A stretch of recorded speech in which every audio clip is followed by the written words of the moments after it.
7 TV. Now on Flow Cable, channel 117. Spread the word.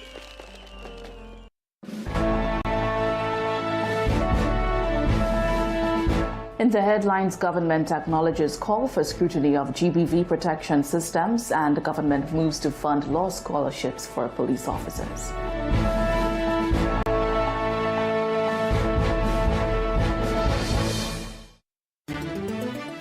It's all about you and the dreams you believed, how you made your way ahead, all the goals you have achieved.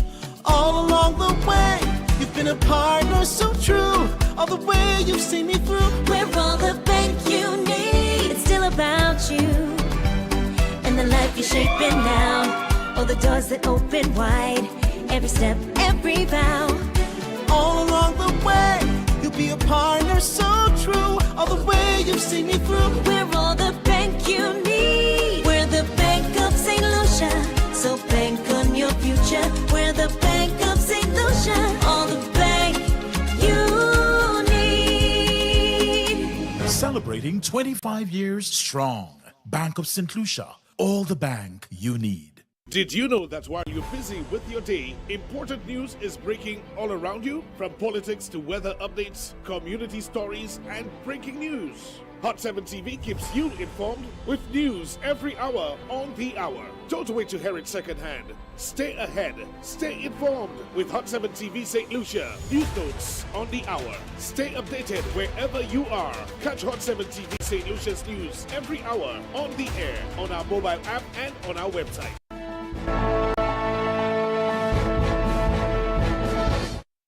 Good afternoon. It's Thursday, August 20th, 2026. I'm Daniela Edwin with the Hot 7 TV Midday News. Streaming on Flow 117, Kiss FM, Hot FM, the Caribbean Hot FM app, Facebook and YouTube page at Caribbean Hot 7 TV, and not forgetting those of you using the Hot 7 plug and play antenna. Thank you for joining us. The Office of the Prime Minister has acknowledged receipt of a petition from Joyce Ntuma's mother seeking an independent commission of inquiry into St. Lucia's response to domestic and gender-based violence. The petition does not seek to determine responsibility for Joyce's death, but calls for scrutiny of the state systems meant to protect victims while the family awaits a decision from Cabinet. For Joyce Ntuma's family, the Office of the Prime Minister's confirmation of receipt is only the first step in the family's pursuit of answers and accountability. The family expressed gratitude that its call for a commission of inquiry has been acknowledged. The family wants an independent examination of the institutions and systems it believes were responsible for protecting Joy. At Tuesday's press conference, relatives stressed that the proposed inquiry would not determine the guilt or innocence of anyone facing criminal proceedings. Instead, they wanted to examine how the relevant agencies handled Joy's case and identify any institutional failures. The Prime Minister's press secretary confirmed that the document issued by the Office of the Prime Minister was an acknowledgement of receipt. She indicated that no further information or timeframe could be provided before the request goes to Cabinet. I am expecting them to start the process proceedings as quick as they acknowledge receiving the petition. And also, I would like to say to the government of St. Lucia if they need any further information from me. The family is now waiting to learn whether Cabinet will support the establishment of the commission and what form any independent review could take. For Joy's mother, justice extends beyond the outcome of the criminal proceedings. It includes establishing whether the systems meant to protect her daughter acted as they should have. I think we need to examine, like I said in my address to the press yesterday, the prosecution, the police, and the court system. The family hopes the inquiry will also help prevent other women from experiencing similar circumstances and contribute to stronger protections for those at risk. I want St. Lucians to understand that, or I would say understand, or to have some sort of confidence in our legal system when it comes to matters of such. I want them to trust the police to an extent that they would keep their word to serve and protect. I would want them to trust the courts to make the right decisions when it comes to matters of such. At the time of reporting, the Office of the Prime Minister had not announced when the request would go before Cabinet or when the family could expect a response. I'm Christabel Obi reporting for Hot 7 TV News. The 2026 CXC examination results show improved performance across the Caribbean. However, mathematics remains a major concern. While the overall CSEC pass rate climbed to 72.18%, fewer than half of mathematics candidates achieved acceptable grades. We hear more in this report. More than 118,000 candidates sat CSEC examinations across the Caribbean this year, while over 26,000 pursued CAPE subjects. At CAPE, 93.52% of subject entries achieved acceptable grades, while CSEC recorded 72.18%. English A stood at 80%, with Information Technology at 83% and Principles of Business at 81%. Mathematics, however, remained among the lowest performing subjects. Acceptable grade rate improved by 4 percentage points from 38% in 2025 to 42% this year. But approximately 58% of candidates still did not achieve acceptable grades. To address the challenge, CXC has introduced a modular mathematics pathway, allowing students to complete sections of the syllabus separately while working toward the full CSEC qualification. Registrar and Chief Executive Officer Dr. Wayne Wesley says the first module focuses on practical mathematics skills that can also prepare students for entry-level employment. Module 1, we have included, for example, things like consumer arithmetic. So if a student seeks employment at courts or any of the other outlets that they can get engaged with, the employers will know that someone coming with Module 1 will have the requisite competence in a supermarket or anywhere for entry-level jobs, that is, to understand pricing, discounts, compound interest, simple interest. You have the skills necessary to execute that particular function. The second module builds on those foundational skills with a focus on statistics and the practical use of data. Module 2 then gets you into statistics, and somebody then can take Module 2 to work in like your planning institute where you do population and census or anything that deals with statistical analysis and all of those things. So the modules are so grouped that the cluster itself provides for you to have access to employment in various sectors.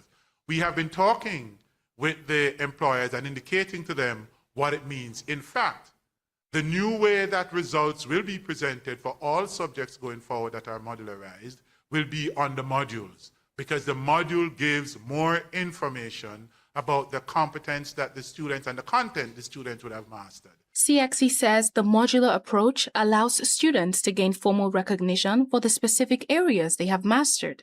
It also gives employers more detailed information about a candidate's competencies instead of relying only on an overall subject grade. Wesley insists, however, that the modular pathway does not lower CXC's academic standards. Students pursuing the modules complete the same school-based assessment as candidates attempting the full CSEC examination. They write the same SBAs, right? So the SBA is structured no differently. They will do the same SBA as the CSEC student, because remember, it's the same standard. We're not lowering the standard. What we are doing is recognizing that students have varying ways of learning, different rate of learning, and the amount of content they can absorb at any one time. CXC Director of Operations, Dr. Nicole Manning, says modular candidates face the same examination questions as students attempting the corresponding sections through the full CSEC examination. A candidate who is doing CSEC will be engaged in the same questions. The difference we're saying is, one, it's flexible. Two, when that individual gets that credential, it's stackable, because each of those modules together will give them their CSEC qualification. For St. Lucia, the regional figures provide an important benchmark, but is not a measure of the island's performance. The national candidate totals, acceptable grade rates, and subject-by-subject results were not included in CXC's regional presentation. Until St. Lucia's national breakdown is released, it remains unclear whether students here performed above or below the regional averages. I'm Christabel Obi reporting for Hot 7 TV News. St. Lucians are being warned not to mistake calm skies for an all clear, as unstable conditions could trigger sudden showers, thunderstorms and gusty winds. With another tropical wave approaching this weekend, the Meteorological Services is urging the public to monitor official forecasts closely. Unstable atmospheric conditions could produce isolated thunderstorms, showers, and sudden gusty winds across St. Lucia, ahead of a tropical wave approaching the island this weekend. The Meteorological Services say the wave is not expected to produce significant rainfall, but conditions can change quickly during the hurricane season. Director of the St. Lucia Meteorological Services, Vigil Saltibus, explained that gusty winds can develop around heavy showers and thunderstorms, while stronger winds may also be generated by the Atlantic high-pressure system. When you have downdrafts, you tend to get some gusty winds with the rainfall. Depending on the system that's approaching, for example, a tropical wave, which we expect over the weekend. However, we see no significant showers associated with this system. However, the atmosphere remains unstable and isolated thunderstorm activity may be possible. Saltibus says low-lying communities such as Dennery, with a history of flooding, may be vulnerable during intense rainfall. Hillside communities could also face landslide risks, particularly during prolonged or extremely heavy downpours. Residents are being encouraged to keep drains clear to allow water to flow freely. Coastal areas have had historical flooding events. So if it's happened before, it's a possibility it can happen again, depending on the weather event that is generating such activity. Motorists are advised to slow down, maintain a safe distance, and avoid driving through flooded roads. Fishers should pay close attention to wind speeds, wave heights, tides, and swells before heading to sea. The hazards will be different with the motorist as with a fisher, because out at sea you are over the waters, so strong winds and the tides and the wave heights and swells would be mostly impacting you. But if you're on the road as for motorists, then it would have to be the road itself. The slipperiness, especially after a shower, motorists have to be careful when driving. The public is urged to rely on current information from the Meteorological Services and NEMO, and to check the date and source before sharing weather advisories online. I'm Christabel Obi reporting for Hot 7 TV News. You're watching the Hot 7 TV Midday News. We'll be right back after this break.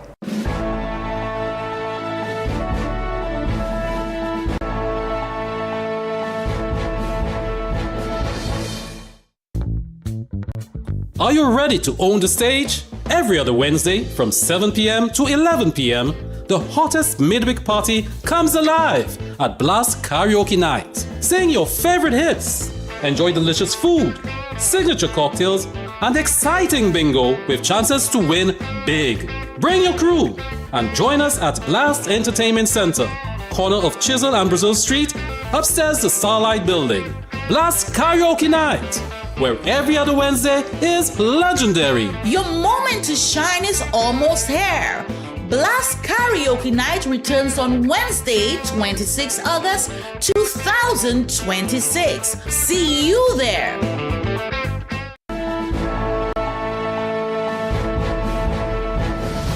Welcome back to the Midday News. The government of St. Lucia is advancing a commitment made in the 2026-2027 budget to provide law scholarships to police officers and improve the prosecution unit of the RSLPF. Officers also benefit from specialized training in areas such as tactical unit operations. Ethne Brown tells us more. Following the announcements of the establishment of a scholarship program for police during the 2026-2027 budget address, the government advances the budget promise to train officers as prosecutors. Prime Minister Philip J. Pierre stated that the initiative will provide 2 annual scholarships in law for police officers over the next 2 years.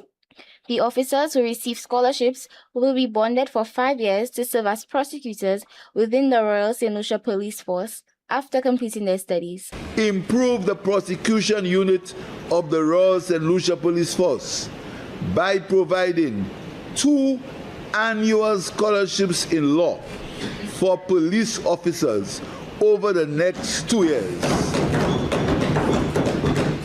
By investing in officers who understand both criminal investigation and the law, the government is improving the link between investigation and prosecution.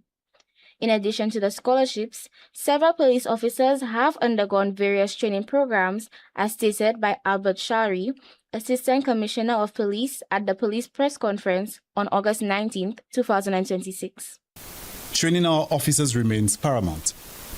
Therefore, we provide for and allow officers participation in training courses, workshops, and high-level strategic deployments to elevate the capacity, tactical readiness, and leadership of the police force. He went on to say that from January to June of this year, 28 programs have been launched with officers attending sessions on supervisory management, joint prosecutors training, and profiling. Between January and June of 2026, 28 local programs were hosted on island at locations such as the Police Force Academy, the Police Marine Unit, and the University of the West Indies Open Campus. The focus was on intense capacity building. It included sessions to deal with junior constable development, supervisory management, joint police prosecutors training, case file management and profiling, and specialized training in tactical unit operations, also close protection. Shari also highlighted the importance of regional cooperation, noting that police officers benefit from collaborative efforts and training opportunities across the Caribbean. There were 40 crucial collaborative engagements and advanced tactical operations within the Caribbean region, which included countries such as Barbados, Martinique, Antigua, Trinidad and Tobago. The key deployments included regional security systems courses covering commander training, advanced coxswain skills, public order training, and criminal practice and procedure. There was also participation in the planning for trade winds for 2026, strategic security assignments throughout the region, RSS dive refreshers training, Operation Atlas Nexus, close protection officers courses, drone and remote pilot aircraft training. As the Royal St. Lucia Police Force continues to invest in education, specialized training, and regional collaboration, the focus remains on building a more skilled and professional police service. Assistant Commissioner of Police Albert Chari says the force remains committed to continuous development and serving and protecting the people of St. Lucia. For Hot 7 TV News, I am Ethne Brown reporting.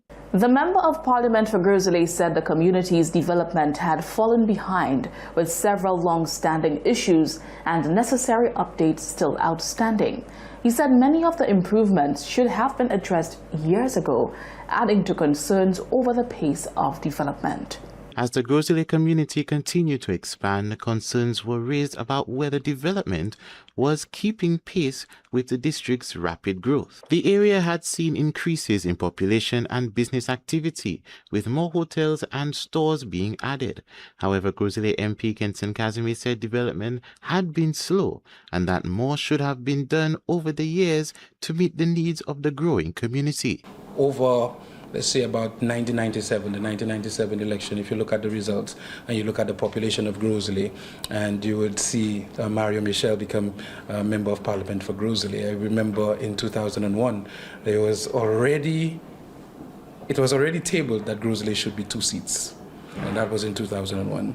And then fast forward 2006 and 2011, the proposal was to split Grizzly into 3 seats. He further stated that as the community grew, the district needed to be better divided to make upgrades and improvements more efficient. Even the information from the census, had that information from the census, let's just say from 2001, been implemented, we would have already seen that huge shift, the fastest shift in terms of mobility into a constituency in the entire OECS was indeed in Groseley. So when you dealt with WASCO and the main water line and all of that sort of stuff, if there was a system in place to take in that information and be proactive in dealing with what the dynamics were, then for sure we would not have had the situation that we have right now. Casimir noted that other factors had contributed to the upgrade of Groseley as the hotel industry continued to grow in the district. Groseley was the constituency we saw the most development in terms of the entertainment sector,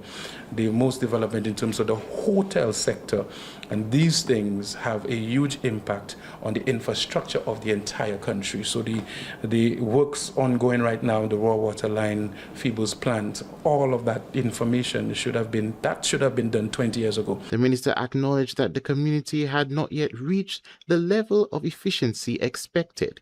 He said the government would continue its efforts to modernize the community and improve its efficiency. For Hot 7 TV News, Josiah Bisset reporting.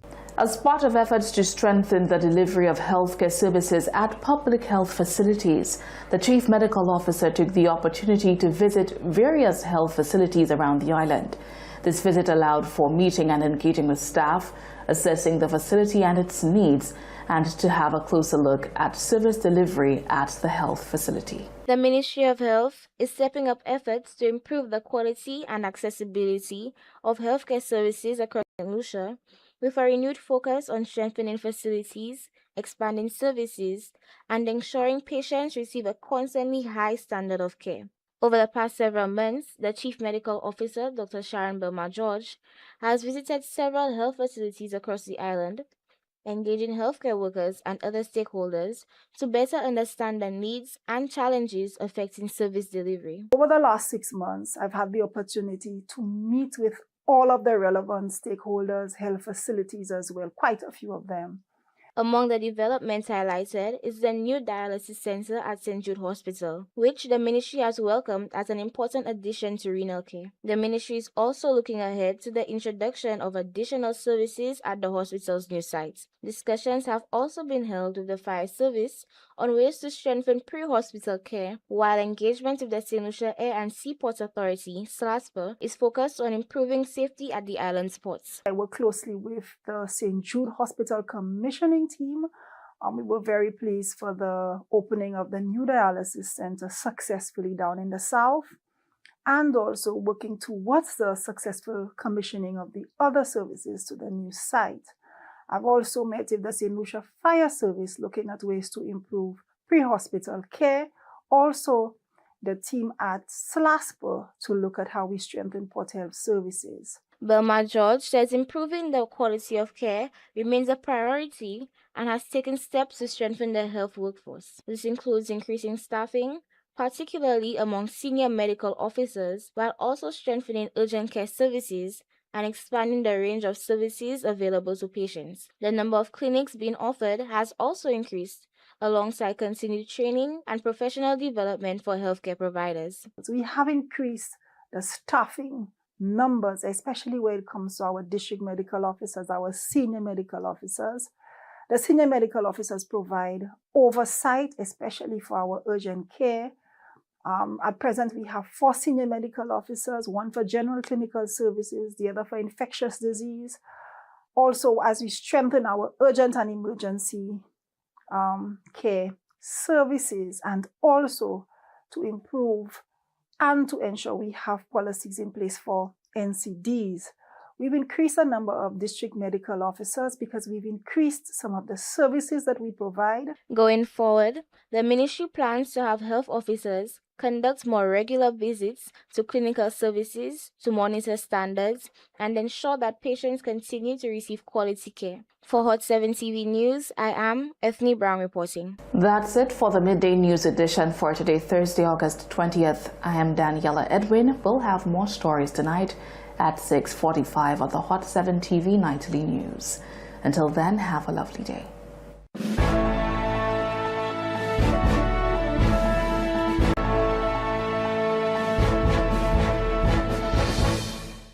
From your desk to your lunch table, whether you're on the job or taking a well-deserved break, Get the top stories and breaking news all in one place. Join us Monday to Friday at 12 p.m. for Hot 7.